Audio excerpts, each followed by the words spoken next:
राजा लगा परेशान होके मनाने, भैया चलो मान जाओ भगवान है। नहीं माना, सब चढ़े रहे, राजा अकेले चल पड़े। समय तो हो रहा था तो जाना तो पड़ेगा। राजा अकेले पहुंच गए। जब राजा पहुंचे तो भगवान खड़े थे।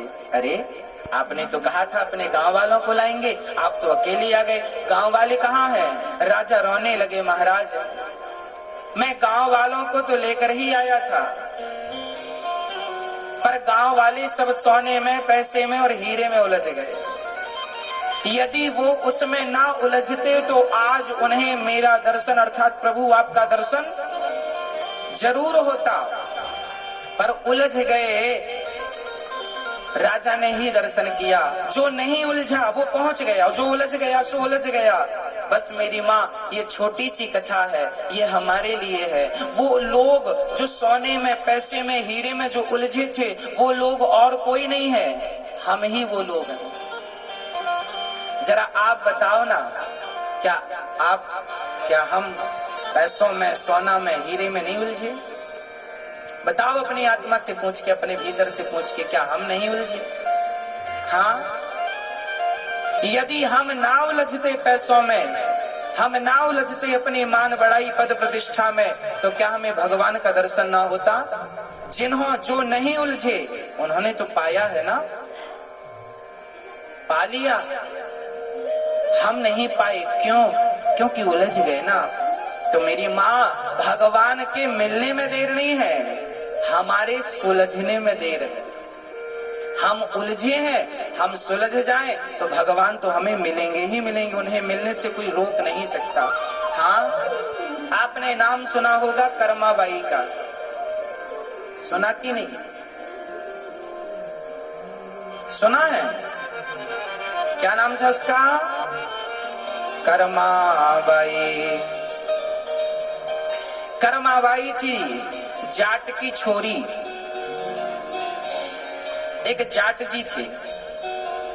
घटना है राजस्थान की। जाट की एक बेटी थी और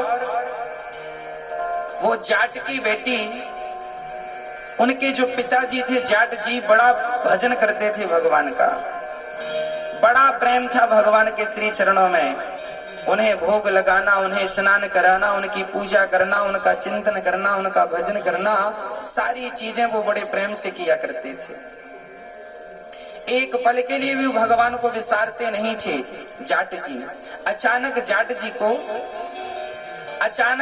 जी को कहीं जाना पड़ा, उनके काम से उन्हें जाना पड़ा, तो घर में अकेली उनकी बेटी बची। तो पिताजी ने कहा, बेटी मैं जा रहा हूं, 4 दिन में लौटूंगा, तुम एक काम करना, हमारे जो ठाकुर जी हैं इनकी पूजा किया करना। जाट जी ने समझाया पूजा कैसे करना है। सुनो, पहले स्नान कराना, फिर उन्हें कपड़े पहनाना, फिर उन्हें भोग जरूर लगाना, और सुनो, उन्हें खिलाकर ही खाना। ये जाट जी ने कहा, उन्हें खिलाकर ही खाना। ठीक है। जाट की बेटी पिता की बात समझ गई कि खिलाकर ही खाना है। पिताजी चले गए। अब शाम भई तो वो भगवान को अपनी तरह सुलाती है, जैसे स्वयं सोती, तकिया लगाकर भगवान को सुलाती है। सवेरा हुआ तो सबसे पहले नहाती है छोरी। अभी उसकी उम्र ज्यादा से ज्यादा 7-8 साल की रही होगी। नहाती है, नहाती है, कपड़े पहनती है और जाकर भगवान के सामने बैठ जाती है।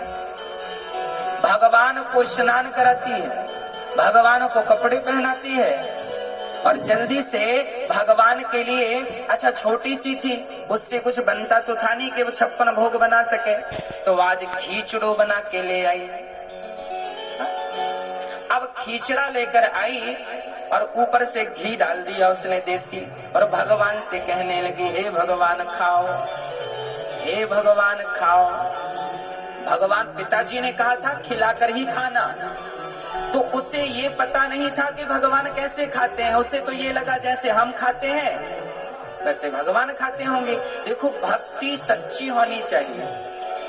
भक्त जो होता है ना भोला होता है, भक्त चतुर नहीं होता। जिसके भीतर चतुराई आई भगवान उसके भीतर से निकल जाते हैं, और जिसके भीतर सरलता और सहजता आ गई भगवान उसके घर में अपना स्थान बना लेते हैं। अच्छा, आपकी कॉलोनी में कोई चतुर लोग रहे, कोई बहुत होशियार लोग रहे, तो आपको पसंद नहीं होगा इनके बीच में रहना। अरे बड़ा होशियार है, बड़ा परेशान। होशियार लोग बड़ा परेशान करते हैं अपनी होशियारी से।